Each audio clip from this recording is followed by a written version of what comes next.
ये कहानी है राजस्थान के एक छोटे से गांव रतनपुरा की, जहां से 3 किलोमीटर दूर एक पुराना मंदिर है। देवी का मंदिर, जहां किसी को शाम के बाद जाने की इजाजत नहीं। गांव के लोग कहते हैं देवी कभी खुश थी, पर एक रात किसी ने उनकी मूर्ति का अपमान किया और तब से वो जागृत हो गई। तब से जो भी इंसान उस मंदिर में रात को गया, या तो लौट कर नहीं आया या पागल हो गया। पर फिर एक शहर का डॉक्यूमेंट्री फिल्म मेकर कबीर सच जानने उस मंदिर गया और उसने अपने कैमरा में जो रिकॉर्ड किया, उसने सबकी रातों की नींद उड़ा दी। कबीर ने अपना कैमरा चालू किया और जंगल के रास्ते से चलते हुए मंदिर के पास पहुंचा। हवा में एक अजीब सी ठंडक थी, जैसे कोई उससे देख रहा हो। मंदिर के अंदर घंटियां थी, लेकिन कोई पूजा नहीं हो रही थी, बस एक भूतिया सन्नाटा छाया था। कबीर ने कैमरा से शूट करना शुरू किया, पर जैसे ही उसने देवी की मूर्ति की तरफ जूम किया, लेंस के अंदर एक चेहरा दिखा, पर असली आंखों से कुछ भी नहीं था। अचानक उसके पीछे से एक दर्द भरी आवाज आई, मुझे छुड़ा दो, ये मेरा मंदिर नहीं है।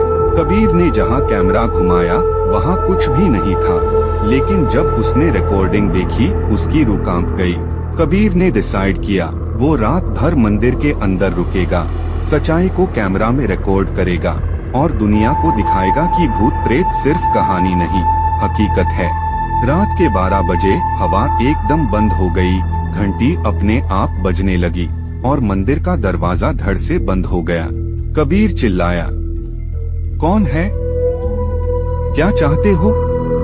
तभी मूर्ति के सामने बत्ती खुद ब खुद जल गई और एक औरत की चीख गूंज उठी।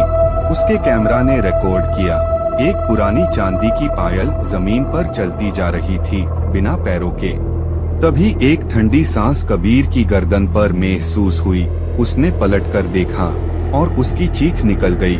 कबीर बेहोश हो गया था, पर उसके सपने में एक कहानी चली, एक पुरानी भूली हुई कहानी, जहां एक कन्या देवी का रूप थी, पर इंसानों ने उसका विश्वास तोड़ा। कहते हैं एक राजा ने उस कन्या से विवाह का वादा किया था, पर उस रात उसने उसके साथ धोखा किया और उसे जिंदा जला दिया मंदिर में।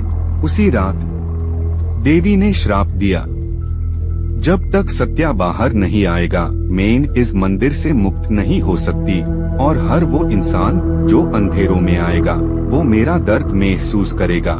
कबीर ने आंखें खोली, उसके सामने वही देवी का रूप खड़ा था, लेकिन अब वो रो रही थी। मुझे मुक्ति चाहिए, सच लिख दो, दुनिया को सच बता दो। कबीर समझ गया था उसका मिशन अब सिर्फ रिकॉर्डिंग का नहीं, एक आत्मा को मुक्ति देने का था, पर क्या वो जिंदा निकल पाएगा? कबीर ने डिसाइड किया वो देवी को मुक्ति देकर ही मंदिर से निकलेगा। उसने पूरा रात का रिचुअल इंटरनेट से ढूंढा और देवी की कहानी को लिखना शुरू किया।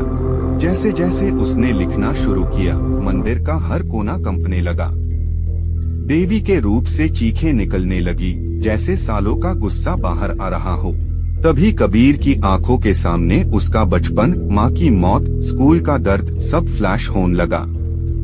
देवी उसका दिमाग तोड़ रही थी, उसका दर्द छीन रही थी, पर कबीर ने हिम्मत नहीं हारी। उसने देवी का पूरा सच लिख दिया और अंत में कहा, अब तू शापित नहीं है, तू देवी है, तू मुक्त है।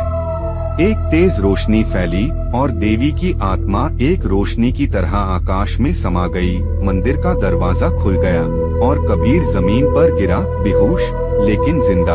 अगले दिन कबीर ने YouTube पर वीडियो अपलोड किया। मंदिर की आत्मा को मुक्ति मिली और लोग कहने लगे, शायद कहानियाँ भी कभी कभी सच होती है।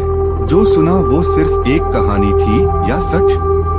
क्या आप कभी उस मंदिर के पास जाओगे जहां लौटना मना है? अगर आपको वीडियो पसंद आई हो तो लाइक करो, शेयर करो और कमेंट में लिखो, मैं कभी नहीं जाऊंगा उस मंदिर के पास।